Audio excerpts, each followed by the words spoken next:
Hello viewers, my name is Shamim Mahmood and right now I am in United Nations Office on Drugs and Crime, and we are going to meet the head of the UNODC Pakistan, Mr.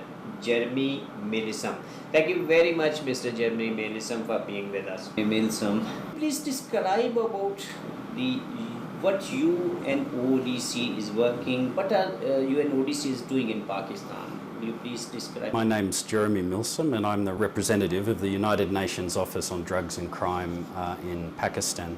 I've actually worked for UNODC for more than 20 years. The first part of my career was in Southeast Asia, mostly in Myanmar, and then the last decade has been in Afghanistan and then Uzbekistan, and now here in Pakistan. I also have a regional program responsibility, so I support also a program connecting Pakistan with Afghanistan, Iran and the 5 Central Asian countries.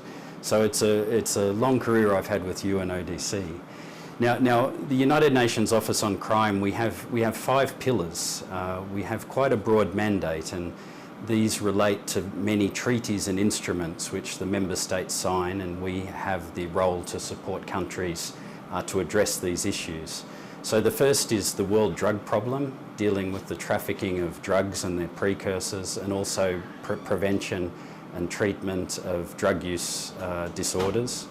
Then the second pillar is dealing with transnational organised crime, which of course is quite a challenge and requires the cooperation of member states. And this includes issues such as human trafficking, smuggling of migrants, cybercrime, wildlife trafficking and many other issues.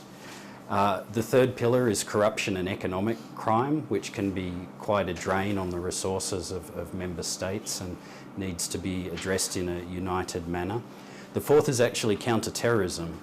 We have the responsibility to deal with counter-terrorism around the world.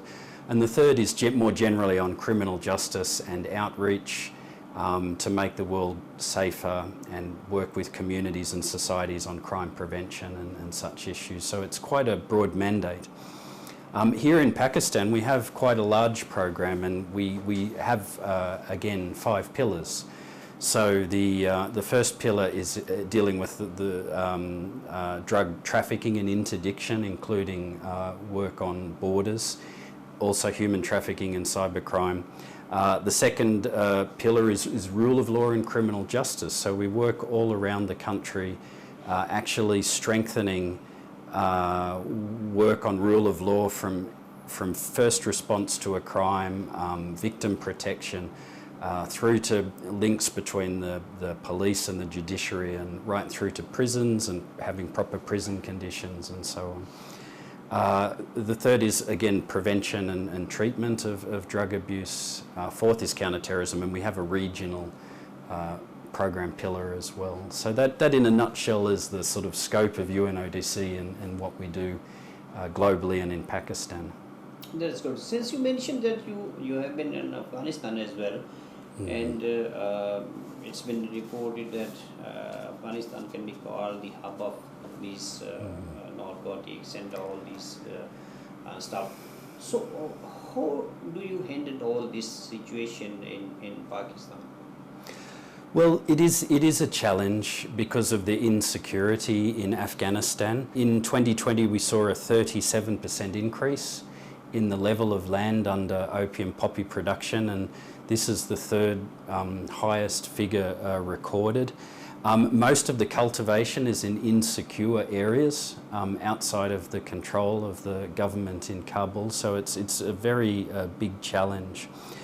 The production there accounts for roughly 85% of the world's illicit production, so it's a major challenge for Afghanistan and has an impact on the people there, and a major challenge for the region, where we bring together Afghanistan, Pakistan, Iran and the Central Asian countries to share information on what's happening with drugs, to share information on seizures, the types of drugs, how they've been analysed, and very much promoting this work so that the countries can work together and interdict the drugs. Pakistan is to be applauded.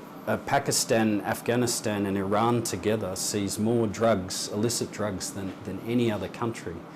And that's very significant because Pakistan's a transit country, so these drugs are going elsewhere. So seizing large quantities of drugs here is protecting, you know, other countries beyond Pakistan's borders as well. So it's a big challenge for the region, and it's one which we work on with regional responses as well. Another important element of the challenge in Afghanistan is that it's poverty related. So the vast majority of the people cultivating the opium poppy are doing to survive, to meet their basic needs, where we help communities work on listed alternatives to poppy and develop markets.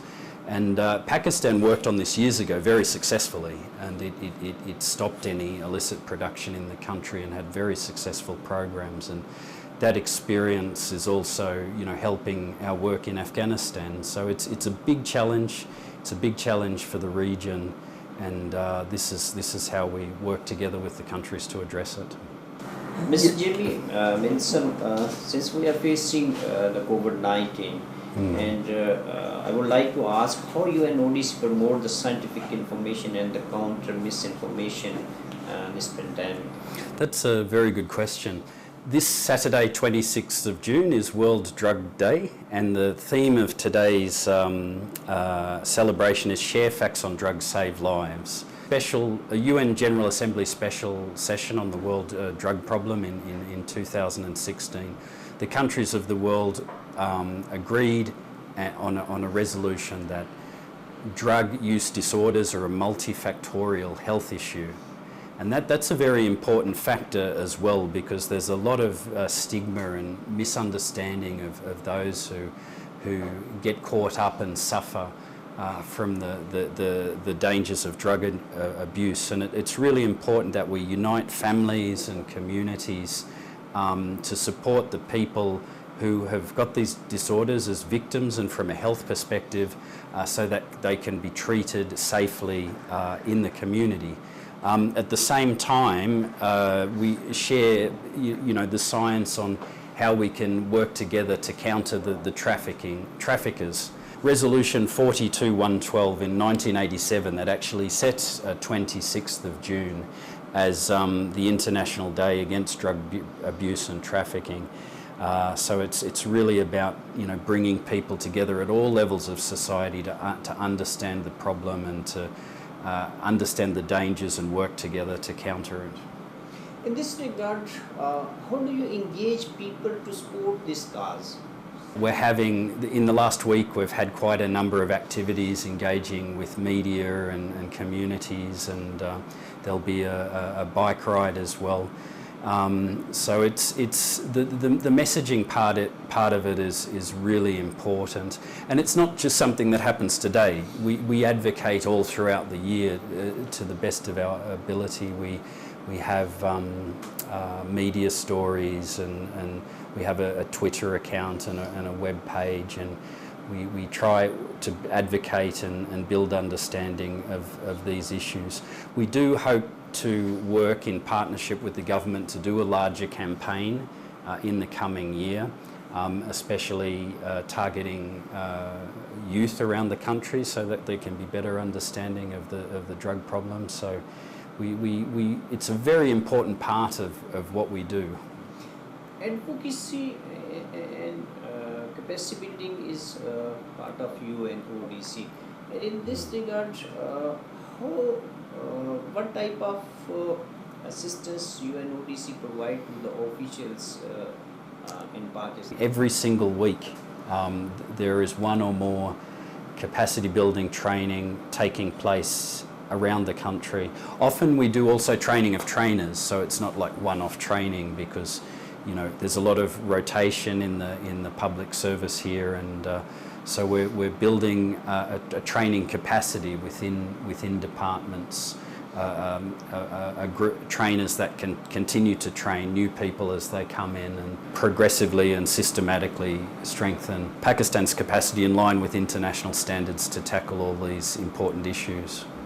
Statistically, how many number of the people are using drugs in Pakistan? In the last survey, it found that in the past year, more than 6.7 million people in the country had used drugs, and of those, about 4.25 million used regularly. Of that figure, 430,000 had injected drugs. 500,000 deaths from drug use disorders. Half of those linked to liver disease related to hepatitis C. The number of users in the past year were 275 million globally. That's up from 226 million a decade ago. A part of that increase is of course due to population growth, but with the death rate doubling, what it's showing is that it's suggesting that drug use is becoming more harmful. So is there any gender discrimination among the users? Not only in Pakistan but across the world, incidents of gender-based violence has increased during the COVID pandemic. And this is another area where we do a lot of work hand in hand with the government. We've had a lot of training of trainers programs on addressing gender-based violence. We're working with the police forces in the province to train women in the police forces as first responders, because often it's difficult for male police to talk and engage with female victims. So the gender is a very important factor in all the work that we do, and we have programs to address this. The challenge is of course going from small interventions and small pilots to having a sort of institutionalised response and a strengthened response throughout all institutions in the country.